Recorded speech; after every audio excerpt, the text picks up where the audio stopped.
प्राणेश्वर रामचंद्र नमः।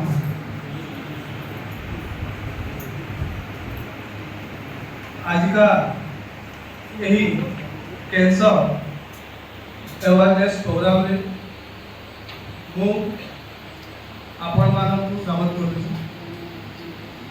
आज का यही सभा आम मुख्य अतिथि भाव पाई श्रीयुक्त शेख मोहम्मद गजनवी, डिस्ट्रिक्ट कोऑर्डिनेटर उमीदे बरगढ़। मो छात्री मान को रिक्वेस्ट करी से फूलतोड़ा दे समर्थना करी।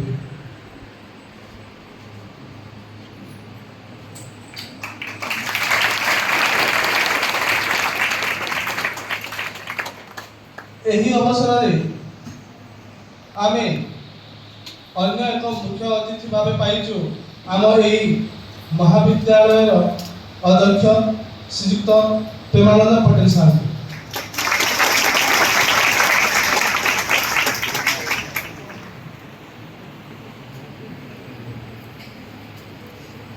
यही अवसर में आमे अन्यतम अतिथि को पाइचु श्रीयुक्त Panchanan Mehar, assistant teacher Lingamani high school Sonpur.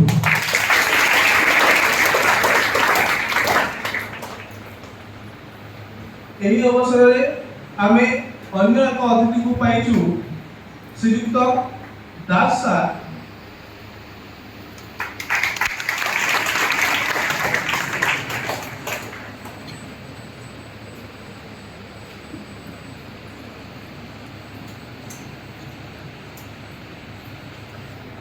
Here is can in cancer because we can beat it. कर्बट एक मारात्मक रोग। यह विभिन्न प्रकार दिन को दिन परिवेश परिवर्तन तथा मनुष्यर दिनचर्या खाद्यपेय परिवर्तन एवं विभिन्न रासायनिक पदार्थर बहुल व्यवहार जो आज सारा विश्व में यही रोगर हार बढ़िबार लगी। जीवकोशर एबनॉर्मली बढ़िबा तथा स्प्रेड होगा यही रोगर मुख्य लक्षण। केतेक कर्बट रोग रोगी ठीक हो जाए एवं अन्य केतोटी कर्बट रोग यदि आगु आम जानी पारिबा तेबे तार चिकित्सा माध्यम रोगी को आम ठीक करि पारिबा, नते रोगीर मृत्यु मध्ये होई पारे। कर्बट रोग आम बरगढ़ जिले में दिन को दिन बढ़िबार लागिछि। एणु आमको एथिप्रति आगु यत्नशील हेबाक पड़िबो।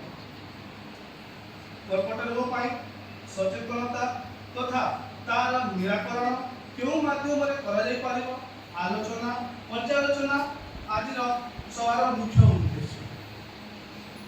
मु वर्तमान महाविद्यालय अध्यक्ष महोदय को अनुरोध करुच्ची से सभार सभापतित्व कार्य परिचालना करें। धन्यवाद। सम्माननीय पूज्यस्पद मंच अलंकृत करथिबा गुरुजन मंडली मोर प्रणाम।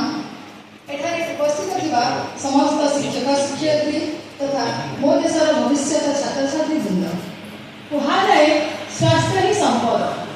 कहबार तात्पर्य हेउची स्वास्थ्य उत्तम थिले आमे सब किछि कार्य सुचारू रूपे संपादन करिबा। जीवन धारण पाई धनबद्ध उपार्जन करबा। तेणु संस्कृत रे मध्ये कहा जायछि शरीर माध्यम हर धर्म साधन। कर्कट एमिति एक रोग जहाँ केवल भारत पाई नुहे समग्र विश्व पाई गोटे गंभीर स्वास्थ्य संबंधी समस्या तथा चिंताजनक विषय। यार प्रतिकार पाई आमर विशेष कर्तव्य रहिबा उचित। एथिप्रति ध्यान न देले मनुष्य समाज धीरे धीरे विलुप्त आड़क अग्रसर हेब। यह कहिले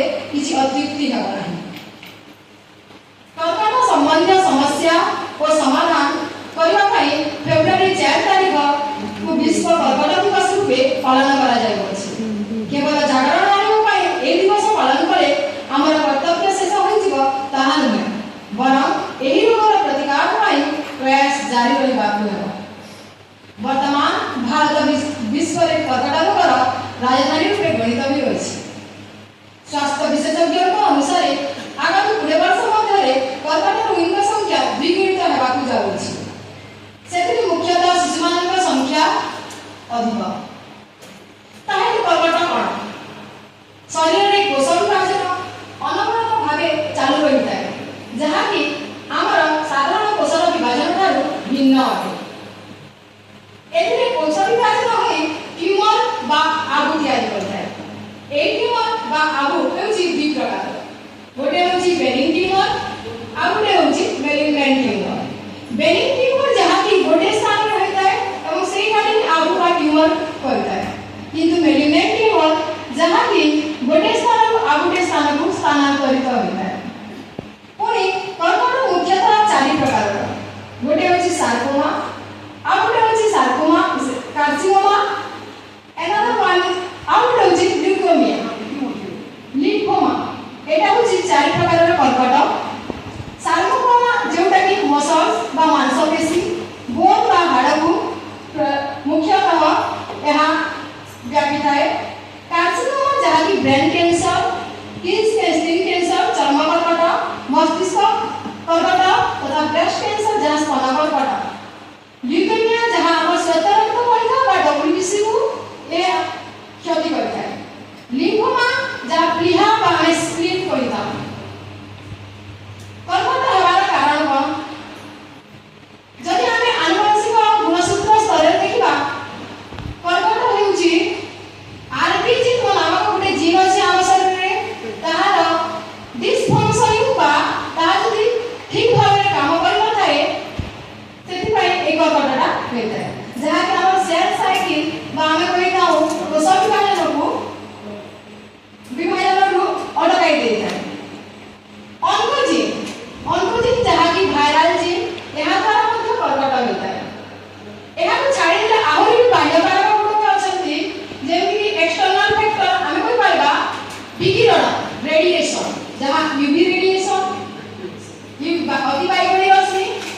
ତାହାକୁ ଛାଡ଼ିଦେଲେ କେମିକାଲ ରେଡିଏସନ, ରାସାୟନିକ ପଦାର୍ଥ, ଯାହାକି ଆମେ କହିପାରିବା ଟବାକୋ ସ୍ମୋକ୍, ଧୂମ୍ରପାନ, ଆଲକୋହଲ ନିଶାଦ୍ରବ୍ୟ, ପେଷ୍ଟିସାଇଡ୍ ଯାହାକି କୀଟନାଶକ, ଇଣ୍ଡଷ୍ଟ୍ରିଆଲ କେମିକାଲ ଯେପରିକି ଲିଡ୍, ସୀସା, ଆର୍ସେନିକ ଭଳି ଦ୍ରବ୍ୟ ଆମ ଶରୀରରେ କ୍ୟାନ୍ସର ବା କର୍କଟ କରିଥାଏ, ଯାହାକି ମୁଖ୍ୟ କାରଣ। ଏହା କେଉଁଭଳି ପ୍ରତିକାର ହୋଇପାରିବ? ଟ୍ରିଟମେଣ୍ଟ ଯାହା କହୁଥାଉ ଆମେ ଯଦି ଦେଖିବା ଘରେ ବନ୍ଧାକୋବି ଯାହା ଆମେ କହିଥାଉ କେବେଜ and cauliflower ଯାହା କହିଥାଉ ଆମେ ଫୁଲକୋବି, ଏଇଥିରେ ଥାଏ ଇଣ୍ଡୋଲ 3 କାର୍ବିନୋଲ ବୋଲି ଗୋଟେ ଦ୍ରବ୍ୟ ଯୋଉଟାକି ଆମର କ୍ୟାନ୍ସରକୁ ପ୍ରତିକାର କରିପାରିବ। ଏହା ଖାଇବା ଦ୍ୱାରା ଆମ ବଡ଼ିରୁ କିଛି ମାତ୍ରାରେ ଆମେ କ୍ୟାନ୍ସରର ପ୍ରତିକାର କରିପାରିବା।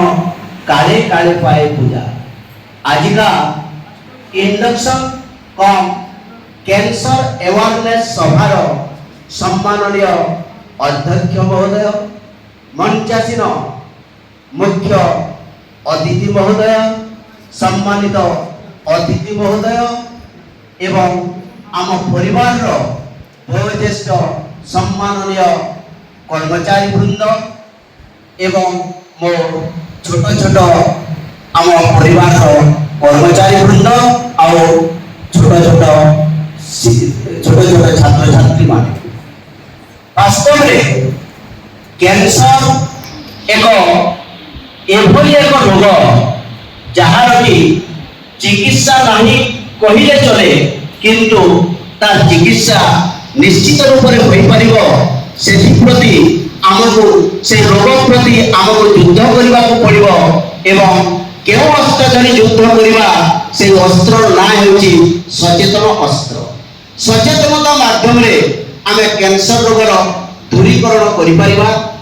आउ आजिर एही कार्यक्रम जेहेतु इंडक्शन कम कैंसर अवेयरनेस मीटिंग, तार अर्थ है जे सेवा माध्यम रे थ्रू को करिकुलर एक्टिविटीज आमे किभली भाबरे छात्र छात्री मानक मध्य रे गोटे कार्यक्रम जरिया रे आमे तांको मनरे सेवा प्रति वृद्धि कराइबा एवं तार दुईटी मुख्य ब्रांच रही आम महाविद्यालय रे गोटे हेउची एनएसएस एवं अन्यटी हेउची ओएआरसी। नया करी आसीथिबा छात्र छात्री माने ସେମାନେ ବୋଧେ ବୁଝି ନଥିବେ ଜାଣି ନଥିବେ ଏଠି କେବଳ ପାଠ ପଢା ଯାଏ ନାହିଁ, ଏହା ସହିତ ସହ ପାଠ୍ୟକ୍ରମ କାର୍ଯ୍ୟକ୍ରମ ମଧ୍ୟ ରହିଛି ଏବଂ ତୁମେମାନେ ନିଶ୍ଚିତ ରୂପରେ ଏନ୍ଏସ୍ଏସ୍ ଓଆରସି କାର୍ଯ୍ୟକ୍ରମ ଜରିଆରେ ତୁମେ ସେବା ଯୋଗାଇ ପାରିବ, ଶ୍ରମଦାନ କରିପାରିବ ଏବଂ ନିଶ୍ଚୟ ଦିନେ ବଡ଼ ମଣିଷର ତୁମେ ଆସନ ପାଇପାରିବ। ଯେତେବେଳେ ସେବା ଓ ମମତାର ପ୍ରତିମୂର୍ତ୍ତି ମଦର ଟେରେସା, ତାଙ୍କର କିଛି ନଥିଲା କିନ୍ତୁ ଖଣ୍ଡେ ବିସ୍କୁଟ ପ୍ୟାକେଟରେ ସେ ସମସ୍ତ ରୋଗୀଙ୍କର ମନକୁ ମୋହି ଦେଇ ଆଜି ସେ ନୋବେଲ ପୁରସ୍କାର ପ୍ରାପ୍ତ ହୋଇଛନ୍ତି। ଏହାର ଅର୍ଥ ହେଲା ଯେ ଆମ ପାଖରେ ଅଭିପ୍ରେରଣା ରହିବା ଆବଶ୍ୟକ। କାର୍ଯ୍ୟ କରିବା ପାଇଁ ଆମ ମନରେ ଆଗ୍ରହ, ଆମ ମନରେ ଇଚ୍ଛା ଏବଂ ଏ ହେଉଛି ସ୍ୱେଚ୍ଛାସେବୀର ଏକ କର୍ତ୍ତବ୍ୟ। ତେଣୁକରି ଆଜିକା ଏହି ସଭା ଜରିଆରେ ଛାତ୍ରଛାତ୍ରୀମାନଙ୍କୁ ମେନଲି ଫାର୍ଷ୍ଟ ଇୟରର ଛାତ୍ରଛାତ୍ରୀମାନଙ୍କୁ ଜଣାଇ ଦିଆଯାଉଛି ଯେ ଆମର ଏନ୍ଏସ୍ଏସ୍ରେ ଯେଉଁମାନେ କାର୍ଯ୍ୟକ୍ରମରେ ଭାଗ ନେବ ସେମାନେ ଏନ୍ଏସ୍ଏସ୍ ଅଫିସର ଅଛନ୍ତି ଡକ୍ଟର ଦୀପିକା କୁମାରୀ, ତାଙ୍କ ସହିତ ଯୋଗାଯୋଗ କରିବ। ଆଉ ଓଆରସିର ମେମ୍ବର ହେବା ପାଇଁ, ଓଆରସି କାର୍ଯ୍ୟକ୍ରମରେ ଯୋଗଦାନ କରିବା ପାଇଁ ଅଛନ୍ତି ଓଆରସି କାଉନ୍ସିଲର ଟୁନି ବେହେରା ଏବଂ ଶ୍ରୀଯୁକ୍ତ ଅରବିନ୍ଦ ଦାସ, ତାଙ୍କୁ ମଧ୍ୟ ଯୋଗାଯୋଗ କରିବ ଏବଂ ତୁମର କାର୍ଯ୍ୟକ୍ରମ ଜରିଆରେ ଆମେ କଲେଜର ନାଁ କରିବା ସହିତ ଆମର ସେବା କାମରେ କିଛି କରିପାରିବା।